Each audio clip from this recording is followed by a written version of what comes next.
Robbie Stern, and I literally stomped my foot. And I said, I'm not Mrs. Anybody, I'm Barbara Winslow. And then after that, we did a number of demonstrations. We did one in defense of the women of Vietnam, and we dressed in black pajamas during a Memorial Day parade and had big signs saying, defend the women of Vietnam. As the group coalesced, however, the great achievement in Seattle is the radical women's liberation movement triggered off the campaign to legalize abortion in Washington State. And we were the group, we worked in... What year was that? 1969 it began. And there was a very large coalition, including Planned Parenthood and what was going to become NARAL. And, but we kept pushing for a statewide referendum to let the electorate vote on the issue of abortion, and they finally agreed. We did a lot of politicking. I mean, I even gave a lecture to the Seattle Symphony about Proposition 2020, that's what it was called.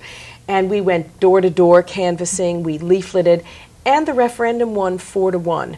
And I argue, and in the book I'm writing about, I'm saying that was really the great achievement of the radical women's liberation movement. The vote was November 1970.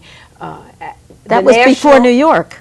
It was before New York. Yes. And nobody has written about it, so I'm going to be the first. But it was one of the most liberal laws that was passed. And then out of the campaign came a number of other campaigns as well as institutions. Out of it came the Feminist Health Network, and one of the first feminist health clinics for women called Aradia, and it was built by women for women. The women got the grants to create it and so forth. And the physicians were women then? Not all the doctors were women. But then one portion of the bill, there were certain restrictive portions of the bill which we fought against, and they all, well, by the time Roe passed, they all were dropped. But we fought against the idea of a residency requirement. We fought against the idea of parental and spousal notification. But we also fought against coercive sterilization.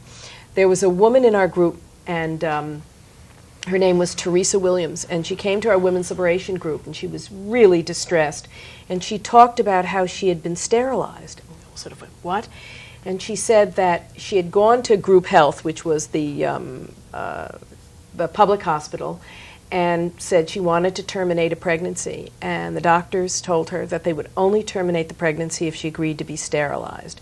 She had no money. She was on welfare. She already had one child. And she just felt so pressured, she agreed to be sterilized. She came back to our group a few weeks later, and she said the experience was like being raped.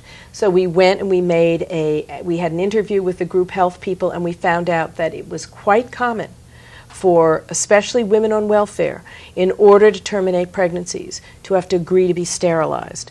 And this was going on all across the country. I don't think in New York State, there was an organization called the Committee Against Sterilization Abuse, and the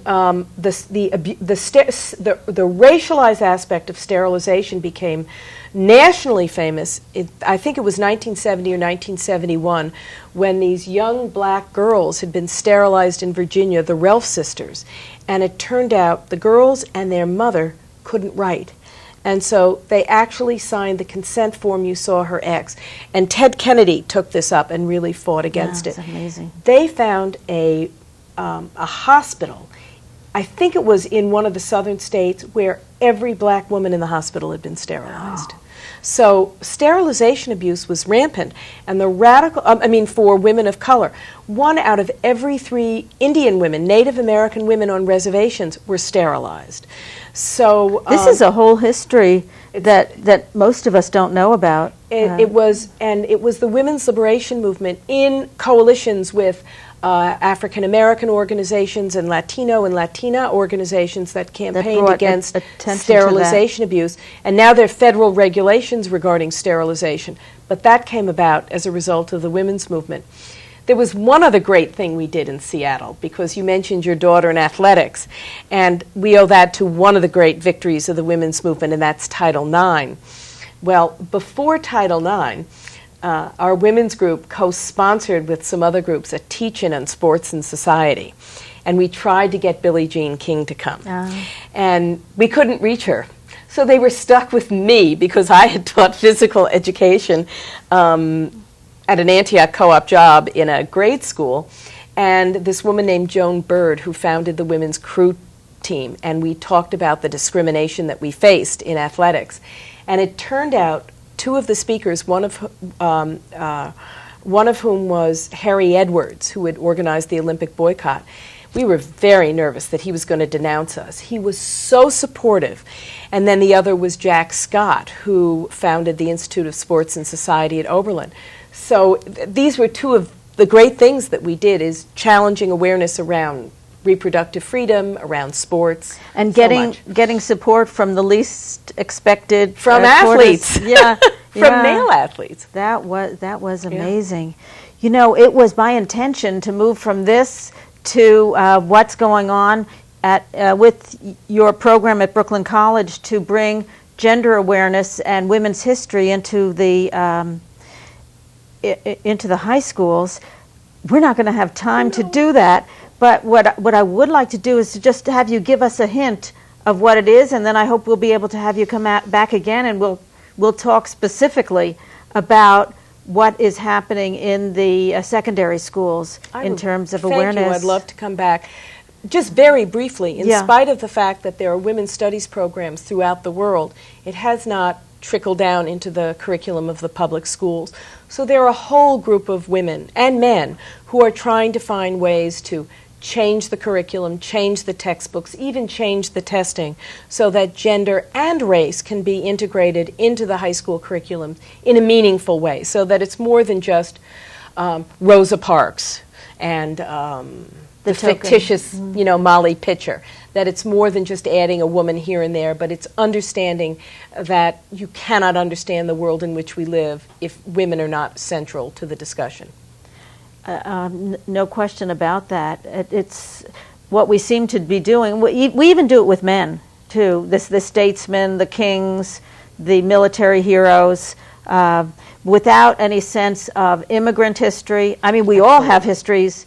We all have personal histories of parents or grandparents or great-grandparents who came from somewhere, but we don't value that as history. Absolutely.